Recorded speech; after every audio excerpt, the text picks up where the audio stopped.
একটা খুবই গুরুত্বপূর্ণ ডিসকাশন করতে চাই, এবং সেই ডিসকাশনটাই হচ্ছে বাংলাদেশের পরবর্তী টি-20 বিশ্বকাপের স্কোয়াড নিয়ে। যেই দলটা 15 সদস্যের হবে বলে আমরা মনে করতেই পারি, কারণ বিশ্বকাপ স্কোয়াডগুলো আসলে 15 মেম্বার স্কোয়াড হয়, এবং সেই 15 জন সদস্য কারা হতে যাচ্ছেন বাংলাদেশ দলে সেটা মোটামুটি ড্রাফটেড, খসড়া সেই 15 জনের নাম রেডি হয়ে গেছে। এবং সেই দলটা এখন পর্যন্ত যেভাবে লিটন কুমার দাস এবং থিঙ্ক ট্যাঙ্ক হিসেবে যারা কাজ করে, গাজী আশরাফ হোসেন লিপুকে আমি একটু বাইরে রাখছি এখান থেকে, তারা যেভাবে পরিকল্পনা করেছে আমার কাছে মনে হয় they are in the right way. Gazi Ashraf Hossain Lipu versus Liton Kumar Das. Lipu ভাইয়ের কথা বলছি যেহেতু লিপু ভাইকে শ্রদ্ধা জানিয়ে সালাম দিতে চাই। লিপু ভাই, আসসালামু আলাইকুম। তো লিপু ভাই লিটন কুমার দাসের সাথে মাহিদুল ইসলাম অঙ্কনকে নিয়ে একটা মোটামুটি, এটাকে যদি একটু দূরে রাখি, শামীম হোসেন পাটোয়ারিকে নিয়ে মোটামুটি একটা বিবাদে জড়ানোর চেষ্টা করেছিলেন।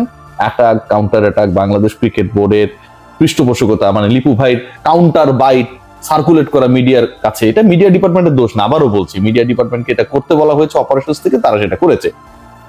সবকিছু মিলিয়ে যে ঘটনা প্রবাহ ঘটেছিল সেটা বাংলাদেশের ক্রিকেটকে যথেষ্ট উত্তপ্ত করেছিল।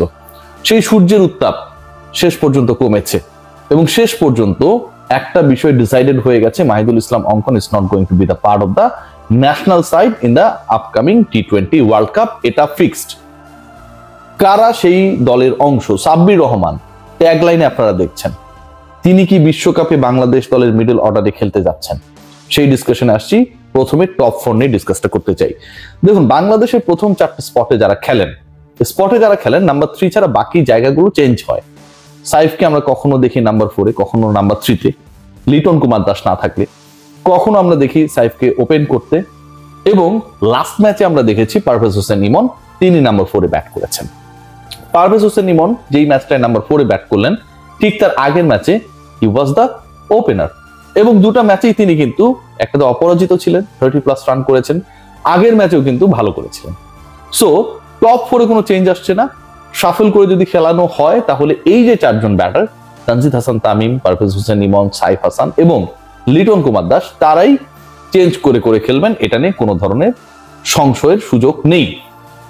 টপে কারা ব্যাট করবেন, 1 আর 2 কারা হবেন, সেটা নিয়ে অনেক ডিসকাশন হবে, অনেক পরিকল্পনা হবে, according to the atmosphere, according to the opponent, according to the field, সবকিছু মিলিয়ে অনেক কিছু হবে। বাট প্রথম 4টা স্পট ফিক্সড। নাম্বার 5 কে সব ঠিক থাকলে, ইনজুরি সংক্রান্ত কোনো হঠাৎ বাধা না আসলে, তাওহিদ হৃদয় নাম্বার 5। আমরা অনেক আলোচনা করি, সমালোচনা করি। তাওহিদ হৃদয়ের ক্যালিবার নিয়ে সমালোচনার অন্যতম একটা কারণ এটা হচ্ছে লিটনীয় প্রবলেম। লিটন কুমার দাসের যে প্রবলেমটা, মানে লিটন কুমার দাস কত বড় ক্রিকেটার, কত বড় মাপের ক্রিকেটার। আবারও বলছি, লিটন খারাপ খেললে বা উল্টাপাল্টা শট খেলে আউট হলে আমি ধুয়ে দিব তারে, এখনই বলে রাখতেছি। সেই জিনিসটা, সেই বিশ্বাসটা তার মধ্যে আমার কাছে মনে হয় যে তুলনামূলকভাবে কম। লিটন কুমার দাস অন্যরকম একজন ক্রিকেটার, অনেক ক্ষেত্রে এত বাজেভাবে এক্সিকিউট করে, মনে হয় যে তিনি বিশ্বাস করেন না যে তিনি কোথায়। ওয়ার্ল্ড একজন টপ ক্রিকেটার লিটন কুমার দাস, এখনো হবার সুযোগ রয়েছেন, বাট আরো আগে আরো ডমিনেটিং হতে পারতেন শুধুমাত্র বিশ্বাসের অভাবের কারণে। সো লিটন কুমার দাসের সমস্যাটা তাওহিদ হৃদয়ের মধ্যে। ভালো ক্রিকেটার, সব দিকে শট খেলতে পারেন, কারো মতো রেডিমেড প্রোডাক্ট না।